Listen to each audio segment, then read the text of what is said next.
Pundit hits back at Merson's claim that Spurs are a one-man team. Clinton Morrison has disagreed with Paul Merson's claim that Spurs are a one-man team with Harry Kane in their side. Tottenham have come alive in recent weeks under Antonio Conte and continued their recent good form with a 4-0 victory on the road at Aston Villa on Saturday. Spurs have 7 of their last 9 matches in the Premier League and have scored 28 goals in those games to catapult themselves into 4th place in the table. 4th would provide Spurs with Champions League football next season, and Kane, Son Heung-min and Dejan Kulusevski have been particularly brilliant in recent weeks.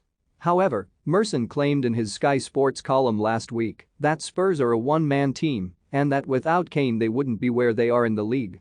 Merson wrote, "Spurs are the favourites for top 4 now. When Harry Kane's playing like he is, I don't think too many teams are going to beat them.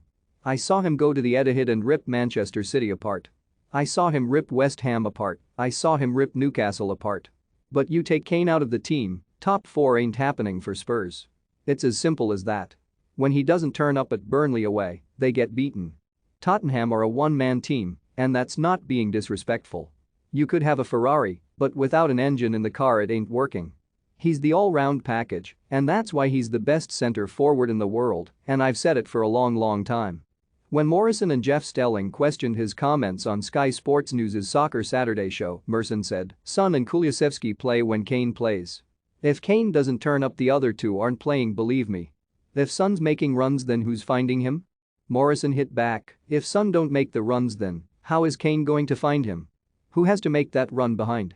Debate on the Sky Sports panel: if Spurs are a one-man team at pic.twitter.com/2lib7aub, the Spurs web superscript A, at @thespursweb, April 9, 2022, to which Merson replied, "If Harry Kane doesn't turn up, then Tottenham are winning no game. He turns up against Manchester City, 9 out of 10 they win the game. He turns up against West Ham and Newcastle and win the game. He doesn't show up against Burnley and what happens? They lose. I'm not being disrespectful to the other players because you need the team. If you've got a Ferrari car, you need an engine, and he's the engine." Morrison disagreed again, but Merson said, "If Harry Kane gets injured, God forbid he doesn't, then who gets 4th?" Morrison added, "They're still in it. Arsenal probably would be favourites, but it's not a one-man team. I'm saying if he drops into the pockets with his passing, who's going to make the run in there if it's not Son or Kulusevski?"